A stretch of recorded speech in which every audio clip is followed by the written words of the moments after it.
Hey friends and parents, don't miss an entire summer of surprises on Disney Plus, who is sponsoring today's story. I am definitely looking forward to our Friday family movie nights as we watch the wonderful summer of Mickey Mouse, and I'm really excited about America the Beautiful, especially to all my critter protectors. This is from the producers of Planet Earth, and so we're gonna get the most amazing tour of the most amazing wildlife that America has to offer. All these and more streaming this month on Disney Plus. Today's story sponsor is Paws of Fury, The Legend of Hank, which is a summer animated comedy for the whole family. If you've ever felt like an underdog, you will love the adventure when the underdog becomes the top dog. Oh, and of course, there's no more epic rivalry than cats versus dogs, right? But what happens when cats team up with the underdog? Looks like I know how we are going to be spending one of our Friday family movie nights this summer. Join us at the theaters on July 15th to see Paws of Fury. Hey friends, it's Mr. Jim and welcome back to Kid Short Stories. Do you know what makes these stories like 10 times more awesome? Yes, sharing with a friend. So right now I want you to think of 2 friends that you can share this story with, and your parents can maybe text them the link to this episode and you guys can listen to it together and have awesome memories and great imaginations. Well, friends, are you ready for today's amazing adventure? Oh, I definitely am. Let's go!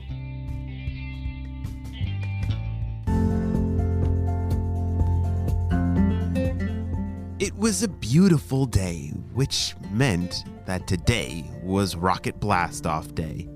Yes, you see, Quinn is a paleontologist. Well, you might not think of a paleontologist as one to get on a rocket ship and blast off to outer space, because do you know what a paleontologist does?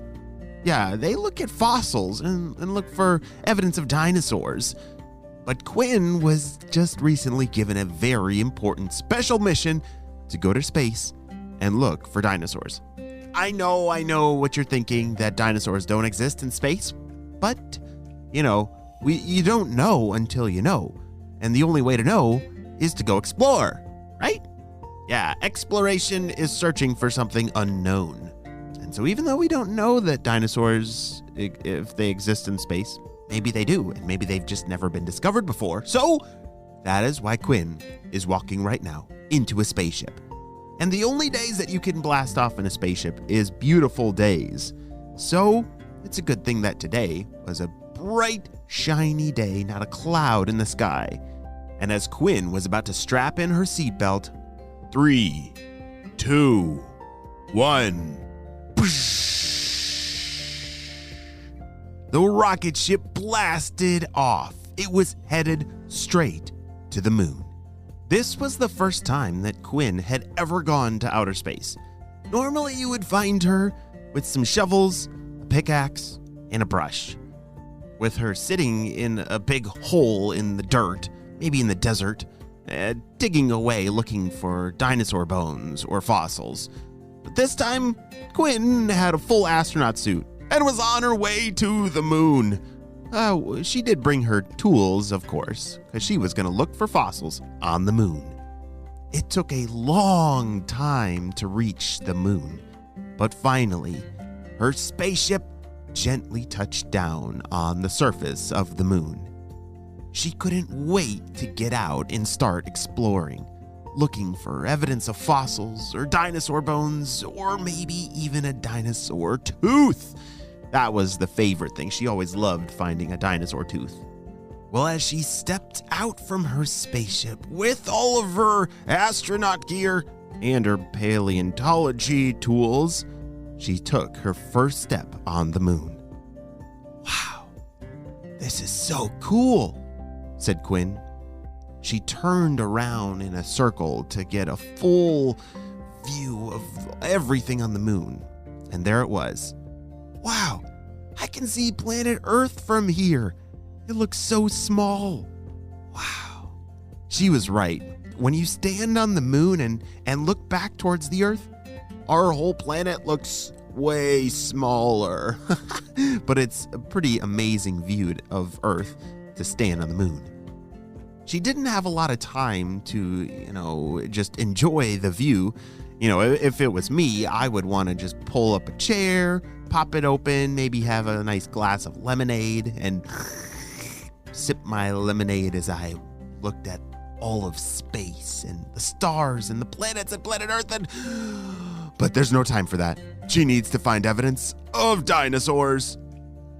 Quinn opened up her bag of paleontology tools, her pickaxe, and her brushes, and she started digging away into the side of a mountain. You see, when you're digging for fossils or just looking around, you don't know exactly where to look, so you just have to start. You have to start digging somewhere and hopefully find a clue that will lead you to something interesting.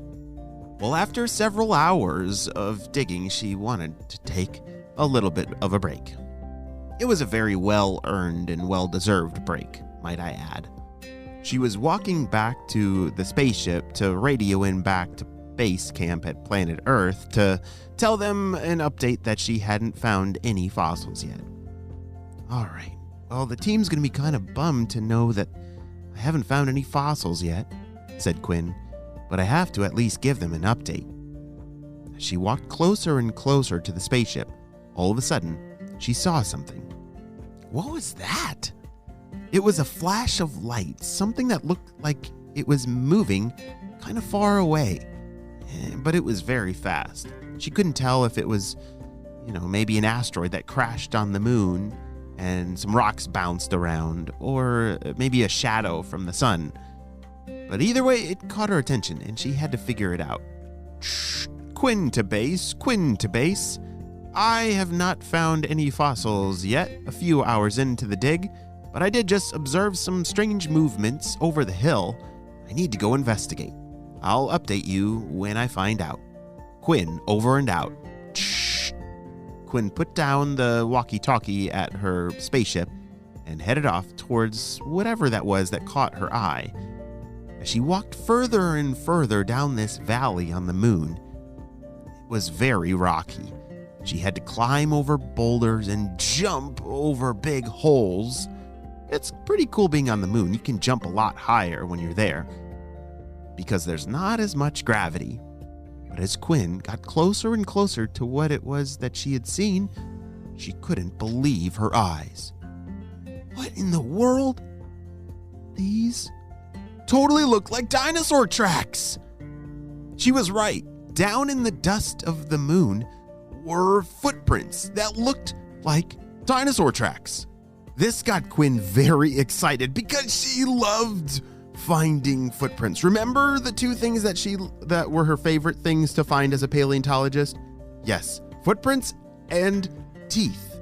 Yeah, dinosaur teeth that were fossilized. Oh, that was such a great find. Or a fossilized footprint where it's like a footprint into a rock. Wow, that is such a good find. But as she knelt down, she realized that this was different. Wait a second, said Quinn. This footprint is not fossilized. It's in the dust.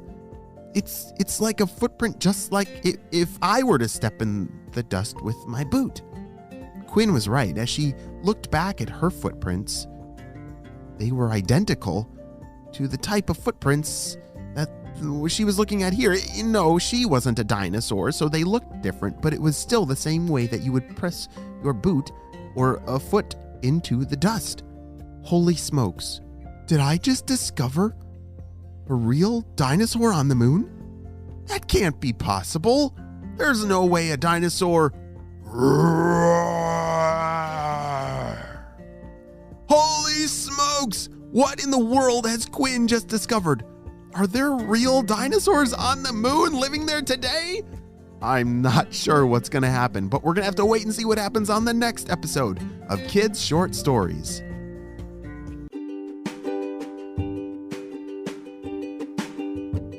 Great job, you listened all the way to the end, and you know what time it is. It's time for Kid Shoutouts. I want to say hey to Kyla, Bria and Avi from Massachusetts, Charlie from Florida, Harry from Australia, Nolan from Alabama, Aiden from Prince Edward Island, and Eloise from Chapel Hill, North Carolina. I'm so glad that you're all on the Kid Short Stories family.